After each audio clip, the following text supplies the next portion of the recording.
Sumpah Pemuda pada tanggal 28 Oktober 1928 adalah sebuah momen penting dalam sejarah Indonesia. Untuk memperingati hari lahirnya Sumpah Pemuda, SMA Negeri 1 Seririt menyelenggarakan acara Bulan Bahasa yang diisi dengan kegiatan lomba yang bertujuan untuk mendukung kreativitas siswa sesuai dengan minat dan bakat yang dimiliki. Adapun beberapa rangkaian acaranya, yaitu lomba stand up comedy, musikalisasi puisi, dongeng, esai, drama, mading, dan poster digital yang telah diikuti oleh siswa-siswi Semansa. Sumpah Pemuda membawa semangat bagi pelajar untuk mengisi kemerdekaan dengan menorehkan prestasinya, baik di bidang akademik maupun non-akademik.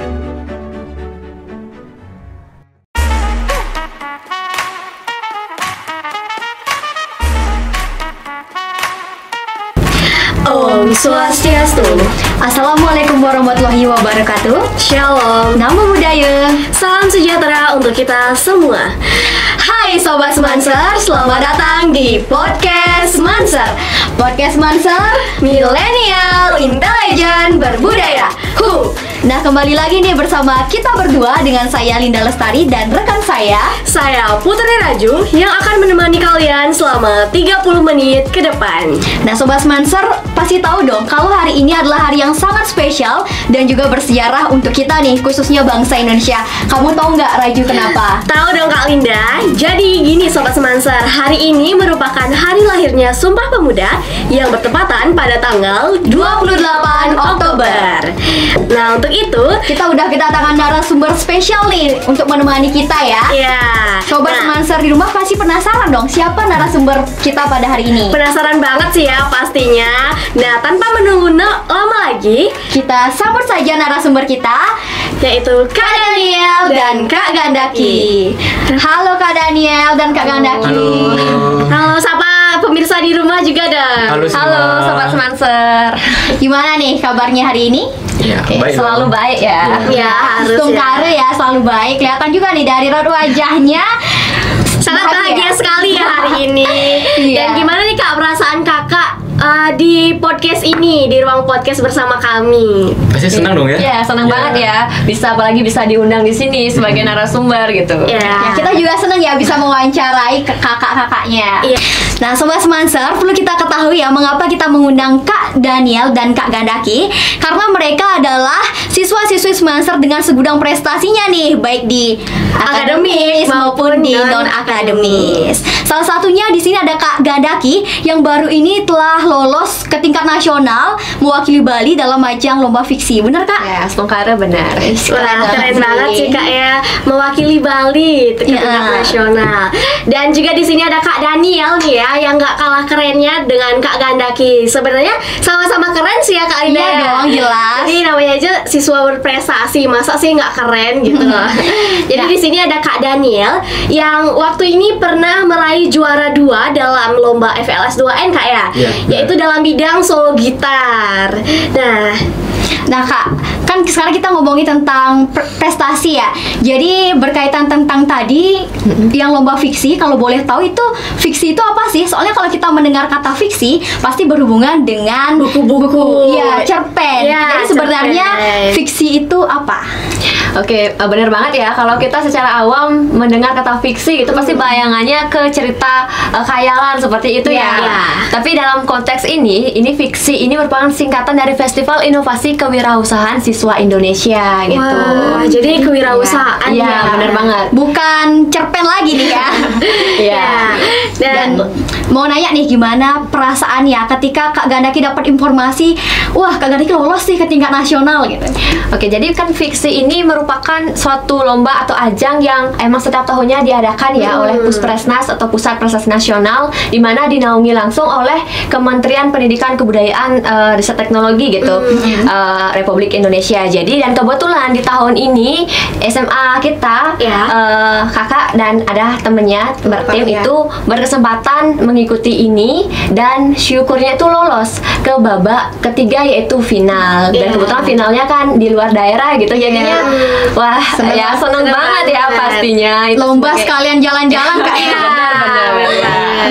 Nah di sini juga ada Kak Daniel nih Kak. Aku mau nanya deh, kan lomba solo gitar Kak ya. Ya. Dan itu tentunya memerlukan waktu yang cukup lama untuk berlatih. Dan gimana sih persiapan-persiapan yang telah Kakak lalui dan juga perasaan Kakak ketika memenangkan itu gitu.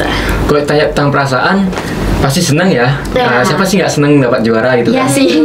Terus untuk persiapannya itu emang agak susah dan agak banyak butuh perjuangan karena ini kan lomba solo gitar. Solo gitar Iya. itu sendiri. Kita memainkan instrumen dari gitar itu sendiri. Jadi dalam lomba tersebut Kak disuruh untuk memainkan 2 lagu Ya. dengan aransemen yang berbeda. Yang lagi satu itu lagunya sudah ditentuin dan lagi satu itu lagu daerah dan Kakak memilih lagu Janger dan itu aransemen sendiri. Dan tentunya dalam persiapkan lomba tersebut harus memerlukan perjuangan yang betul-betul sangat melelahkan sih. Iya, tapi Astungkare Ya. mendapatkan Dapat juara juara, ya. syukur sih. Nah selain prestasi tadi itu prestasi apa saja sih yang udah Kakak pernah raih ya dan Kakak sumbangkan untuk sekolah kita? Nih siapa dulu nih? Yang ladies first lah. Oke ya udah Kak Gandaki. Nah, kalau dari Kakak sendiri di kesempatan sebelum-sebelumnya udah sempat beberapa kali ikut perlombaan dan itu dimulai dari waktu kelas 10 ya, di tahun 2021 Kakak Iya. sempat ikut lomba membuat esai. Itu tingkat provinsi dan kebetulan dapat juara harapan 3 waktu itu, dan di tahun 2022 dan 2023 mengikuti perlombaan yang sama yaitu jurnalistik di tingkat kabupaten, dan syukurnya pada posisi ketiga tetap itu 2 kali berturut-turut. Iya. Dan untuk yang waktu ini di awal tahun 2023 sempat mengikuti lomba business plan tingkat kabupaten itu, syukurnya dapat juara 1, dan yang terakhir waktu ini yang fiksinya ini. Iya. Nah, Keren banget ya, banyak banget ternyata. Nah untuk Kak Daniel nih, selain lomba solo gitar itu, apakah ada yang lainnya baik di akademik ataupun non akademik lagi? Untuk tadi kan udah non akademik ya. Untuk yang akademik itu akhir-akhir ini Kak udah meraih juara 3 Ya. lomba esai. Itu Kak lombanya Kakak dengan teman Kak lagi satu kelas 11. Itu lombanya itu dalam rangka Hari Anak Nasional. Jadi Kak bersama teman Kakak membuat esai dengan topik untuk menanggulangi anak yang kecanduan gadget. Oh. Kemudian ada lomba akustik juga waktu kelas 10. Ya. Kelas 10 Kak ikut lomba akustik, mendapatkan juara 1 di Semandara. Kemudian ada juga lomba akustik lagi di Stah dan Satya Dharma. Stahnya itu Kak mendapatkan juara 2 dan di Satya Dharma itu mendapatkan juara 1. Wah banyak sekali ya Kak Linda Ya ya. kalau boleh tahu akustik itu apa sih Kak? Soalnya Ya. kamu tahu nggak? Enggak. Ya. Di musik itu kan ada akustik sama band. Kalau Ya. band itu yang lebih condong tuh pakai drum ya. Pakai drum. Kalau akustik itu dominan kayak kajon. Jadi kajon, gitar akustik biasa. Kalau drum, kalau di band itu gitar elektrik yang ada efek suara. Oh, Oh ya, yang gitu tuh ya. Nah itu kan tadi kita udah ngomongin tentang akademik. Nah sekarang sehubung dengan kita memperingati hari lahirnya Sumpah Pemuda, jadi aku ingin nanya nih sama kakak-kakak berdua, apa sih makna Sumpah Pemuda menurut kakak sebagai pelajar? Iya. dari aku dulu ya. Iya. Oke, jadi kalau dalam memaknai Sumpah Pemuda sudah pastinya ya, Sumpah Pemuda ini memiliki arti atau makna yang sangat mendalam, khususnya bagi sejarah perjuangan atau kemerdekaan negara kita. Iya. Dimana ini sebagai tonggak awal ataupun langkah yang sangat berperan penting dalam tokoh-tokoh terdahulu, pemuda-pemudi terdahulu memperoleh atau meraih kemerdekaan bangsa kita ini. Iya. Dan seperti yang kita bersama juga, Sumpah Pemuda ini dapat kita artikan sebagai sebuah ikrar ataupun sumpah-sumpah dari pemuda-pemudi terdahulu atau wujud persatuan dari pemuda-pemudi dari Sabang sampai Merauke Iya. hingga akhirnya kita mencapai kemerdekaan seperti itu, dimana menyatakan bahwa kita kan bertanah air yang satu, berbangsa yang satu, dan berbahasa yang satu, yaitu Iya. Indonesia. Jadi secara tidak langsung kita dapat memetik nilai-nilai persatuan, bagaimana kita harus selalu meningkatkan persatuan, pentingnya persatuan, dan pentingnya kita bangga nih terhadap bangsa kita. Iya. Bangsa Indonesia ya. Benar. Dan untuk Kak Daniel sendiri nih, kurang lebih sama sih dengan Gandaki, karena Sumpah Pemuda ini tentunya sangat bermakna sekali bagi bangsa Indonesia, masyarakat Indonesia, terutama bagi para pemuda dan pemudi Indonesia. Karena dalam Sumpah Pemuda ini yang berperan dominan ini adalah pemuda. Para pemuda-pemudi ini dengan semangat dan tekadnya ini berkumpul menjadi satu untuk bersumpah dan menyatukan bangsa Indonesia dengan berbagai keberagamannya. Nah, dan itu sangat bermakna banget bagi bangsa Indonesia, karena bangsa Indonesia seperti yang kita ketahui, bangsa Indonesia ini memiliki banyak sekali keberagaman dan kemajemukan yang ada, baik dari suku, ras, golongan, dan agama. Jadi intinya makna Sumpah Pemuda itu adalah persatuan kita ya, untuk sebagai bangsa. mempersatukan keberagaman yang ada di Indonesia. Ya, benar sekali. Nah, jadi kita kan sebagai pelajar nih Kak ya, bagaimana sih Sumpah Pemuda itu mempengaruhi semangat kita untuk menorehkan prestasi gitu? Seperti yang sudah dijelaskan tadi, Sumpah Pemuda itu kan yang paling menonjol itu dari semangat para pemudanya kan. Pada waktu itu para pemuda itu sampai ikut untuk berperang dalam memperebutkan kemerdekaan Indonesia. Nah, sekarang bagaimana cara kita untuk melanjutkan perjuangan dari pemuda-pemuda yang terdahulu? Gak mungkin dong kita kayak pemuda-pemuda terdahulu ikut berperang, karena sekarang kan Indonesia nggak lagi berperang, sudah merdeka. Sekarang tugas kita adalah untuk bagaimana cara kita untuk mempertahankan kemerdekaan kita itu. Caranya yaitu dengan menjaga persatuan dan kesatuan. Caranya itu dengan menghargai, karena bahasa Indonesia itu seperti yang sudah kakak jelaskan juga tadi, bahasa Indonesia itu terdiri dari berbagai keberagaman, dan satu-satunya cara untuk memupuk persatuan dan kesatuan yang ada itu dengan cara menghargai dan menghormati setiap perbedaan yang ada di antara kita. Dan untuk Kak Gandaki nih Kak, bagaimana pendapat kakak? Kalau dari kakak, ya nggak jauh juga ya dari tadi yang dikatain Daniel, dimana semangat itu kita memacu pada semangat para pemuda-pemudi terdahulu untuk mencapai suatu persatuan dan kemerdekaan. Nah, jadi kita sebagai pelajar juga nggak mau kalah dong, harus ngikutin semangatnya itu. Malahan harus lebih semangat benar sekali. Semangat khususnya gimana? Kalau pelajar, ya semangat dalam menempuh pendidikan, semangat dalam belajar, dan semangat dalam berprestasi pastinya. Dimana jika kita mampu berprestasi itu akan tetap meningkatkan kemerdekaan yang sudah kita miliki kembali lagi nanti kita berprestasi, yaitu untuk bangsa kita sendiri juga. Benar sekali Kak ya. Jadi kita harus tetap semangat untuk melanjutkan perjuangan nih para pahlawan yang telah gugur demi kemerdekaan Indonesia dengan cara semangat belajar. Berprestasi juga. Nah, ini nih karena kita sebagai siswa sekaligus generasi penerus bangsa ya. Jadi bagaimana sih cara memaknai Sumpah Pemuda itu, Kak? Ini Kak Daniel. Oke. Jadi cara memaknainya. Cara memaknai Sumpah Pemuda itu sama halnya kayak kita upacara setiap tanggal 17 Agustus untuk memaknai kemerdekaan Indonesia. Gak mungkin dong kita hanya sekedar upacara aja. Oh, kita sekarang upacara karena 17 Agustus tanpa tahu maknanya. Sebenarnya kita ngapain sih upacara? Kan? Karena kan pasti orang nanya-nanya gitu kan. Jadi harus tahu maknanya. Harus tahu maknanya kan, sama seperti Sumpah Pemuda. Kita nggak hanya sekedar untuk menghafalkan Sumpah Pemuda aja. Kalau hanya sekedar menghafalkan pasti semua udah hafal kan? 28 Oktober Sumpah Pemuda itu pasti udah umum lah. Tapi yang di sini jadi masalahnya yaitu dengan bagaimana cara kita untuk memaknai dari Sumpah Pemuda itu. Dan seperti yang kita ketahui, Sumpah Pemuda itu ada 3 kan, yaitu ada tanah air yang satu, tanah air Indonesia, bangsa yang satu, bangsa Indonesia, dan berbahasa yang satu, yaitu bahasa Indonesia. Yang pertama itu ada tanah air Indonesia. Bagaimana cara kita untuk memaknai hal tersebut? Yaitu dengan cara menunjukkan rasa kecintaan kita terhadap tanah air Indonesia. Bagaimana cara untuk mewujudkan hal tersebut? Salah satu caranya itu dengan mencintai produk-produk bahasa Indonesia, dalam negeri, produk-produk lokal. Dengan mencintai dan membeli produk-produk lokal yang ada di Indonesia, itu sudah menunjukkan bahwa kita itu menunjukkan rasa cinta kita terhadap bahasa Indonesia. Kita menghargai produk-produk bahasa Indonesia. Dan kemudian yang kedua itu berbangsa yang satu, yaitu bangsa Indonesia. Di sini berbicara tentang persatuan dan kesatuan. Bagaimana cara kita untuk saling menghargai, saling menghormati satu sama lain di antara keberagaman yang ada di antara kita, dan tidak menimbulkan konflik, sehingga persatuan dan kesatuan itu terbentuk dalam bahasa kita yang beragam gitu. Kemudian terakhir itu berbahasa yang satu, yaitu bahasa Indonesia. Seperti yang kita ketahui, sering berjalannya zaman, anak-anak zaman sekarang itu mulai bahasa-bahasanya itu mulai agak-agak campur ya kan. Kayak misalnya, tahu nggak, jujur li apa?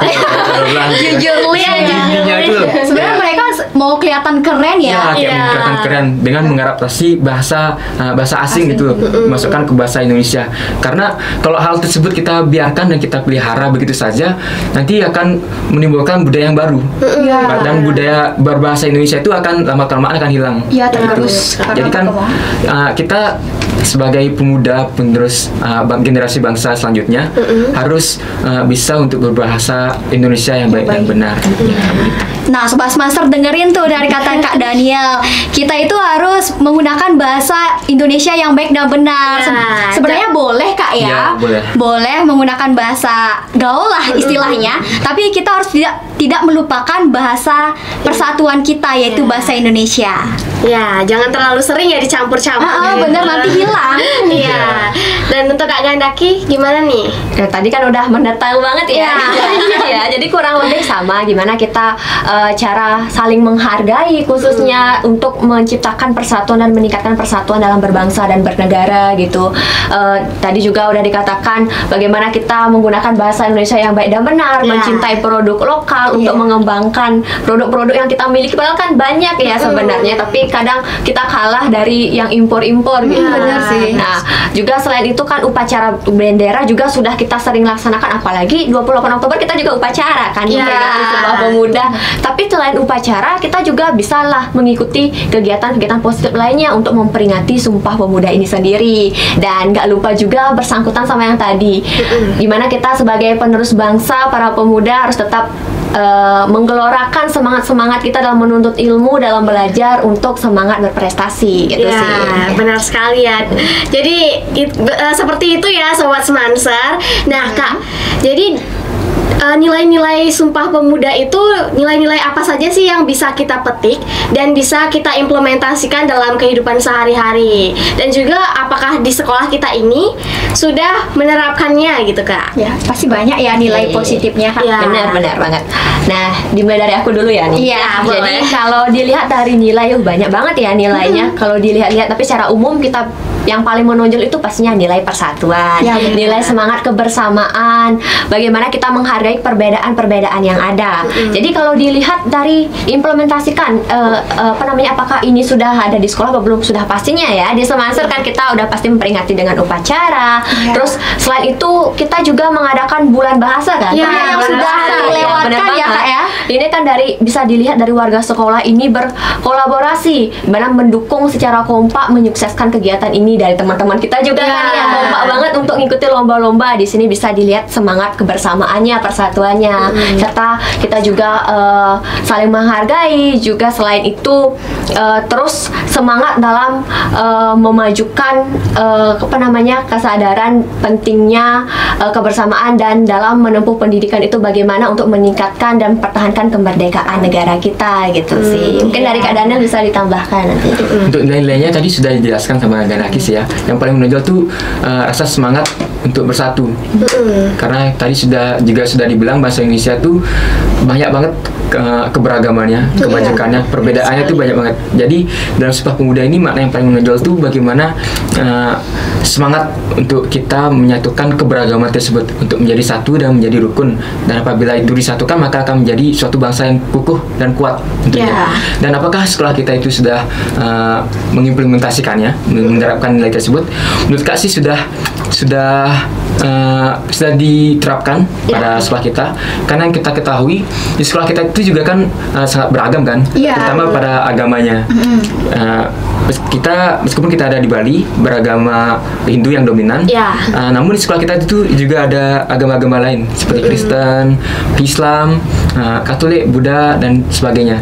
Dan sampai saat ini juga sekolah kita itu masih tentram saja dengan perbedaan yang ada dengan agama tersebut. Tidak ada yang namanya pelecehan agama, saling menjelekkan satu sama lain, dan itu sudah menunjukkan bahwa siswa-siswa yang ada di SMA Negeri 1 Siri itu sudah mengimplementasikan sudah saling menghargai, saling menghormati perbedaan-perbedaan yang ada. Iya, jadi tanpa disadari ya Kak Linda ya, sudah kita terapkan. Nilai-nilai dalam Sumpah Pemuda itu. Iya. Dan ini masuk ke pertanyaan terakhir nih, dan Sobat Semanser pasti pasti pengen tahu dong tips dan trik nih buat menjadi siswa berprestasi. Aku juga pengen tahu sih. Ya, aku juga penasaran banget sih dari tadi ya. Dan juga cara mengatur waktunya nih Kak, karena jadi siswa berprestasi itu pasti punya banyak kegiatan, apalagi sekarang kita full day. Iya, tugasnya banyak banget gitu. Iya. Oke, tips dan trik. Kak dulu kan? Iya. Tips dan triknya menurut Kak, yang paling penting tuh untuk jadi siswa yang prestasi tentunya jangan pernah lelah untuk belajar, jangan pernah lelah untuk belajar, jangan pernah patah semangat, jangan mudah menyerah. Karena apabila misalnya kita gagal dalam melakukan sesuatu, kita jangan pernah cepat kapok atau pernah cepat lelah dengan kegagalan tersebut, karena kita dapat mengambil pelajaran dari kegagalan tersebut untuk menjadi lebih baik lagi ke depannya dalam acara atau event-event dan lomba-lomba berikutnya. Kemudian untuk mengatur waktu, menurut Kak sih jangan pernah menunda-nunda tugas yang diberikan oleh guru. Karena misalnya kita diberi tugas hari ini dan tenggatnya itu minggu depan, jangan kita sampai menunggu H-1 baru kita buat, karena berpikir bahwa waktunya itu masih banyak. Karena kalau kita nunda-nunda tuh pasti waktunya tuh tugas-tugasnya itu bakal menumpuk lagi. Karena kan nggak hanya satu mapel kan tugasnya, nanti pasti bakal ada lagi mapel-mapel lain yang memberi tugas. Jadinya sedikit-sedikit yang tadinya hanya satu tugas dalam 1 minggu, jadinya dalam 1 minggu itu jadinya 10 tugas. Banyak. Beranak jadinya. Ya, beranak jadinya. Jadi H-1 kita telabakan untuk membuat tugas seperti itu. Nah, dengan itu Sobat Semanser, jadi kalau kalian ada tugas, jangan buatnya deket deadline atau tengah waktu, tapi segeralah buat dicicil. Jadinya waktu udah di tengah waktu itu kita nggak kebelak-belakan buat tidak boleh menyia-nyiakan waktu ya intinya. Karena waktu adalah emas. Iya, benar banget. Nah, tips dan trik dari Kak Gandaki nih gimana? Nah, kalau dari kakak, kalau ingin berprestasi ya pasti utamanya yang belajar ya pasti ya. Pasti belajar, semangat belajar, giat, tekun gitu. Jadi ada juga pesan nih yang penting gini, jangan takut untuk mencoba dan gagal, karena itu merupakan proses untuk sukses gitu. Jadi bagaimana kita juga harus bisa sebagai pemuda menggelorakan semangat dalam menuntut ilmu gitu. Manfaatkan waktu atau kesempatan yang kita miliki sekarang. Jangan sampai nanti setelah tamat atau udah selesai bangku pendidikan gitu baru menyesal ya kenapa dulu nggak gini, nggak banyak gitu, sih orang kayak gitu ya. Dan satu lagi mungkin kita harus selalu bangga terhadap diri, karena setiap orang itu memiliki keunggulan atau kelebihannya diri masing-masing, potensi diri masing-masing. Jadi maksimalkan itu untuk kalian lebih maju lagi gitu sih. Dan ini ada kata dari Mbak Nana nih atau Mbak Najwa, kata-katanya bagus loh. Apa tuh Kak Linda? Jadi gini, mumpung masih muda, jadi habiskan kuota gagalnya. Jadi ketika kalian sudah tua, kalian hanya tinggal menikmati kesuksesannya aja. Keren banget ya. Sebelum aku tutup nih, aku ingin berterima kasih dulu nih. Terima kasih banyak ya sudah meluangkan waktunya untuk hadir di ruang podcast ini. Dan aku ada sedikit pantun untuk menutup acara podcast pada hari ini nih. Nanti bilang cakep ya. Oke. Ikan teri makan terasi. Cakep. Cukup sekian dan terima kasih. Saya Linda Lestari dan saya Putri Raju pamit undur diri. Om Santi Santi Santi Om.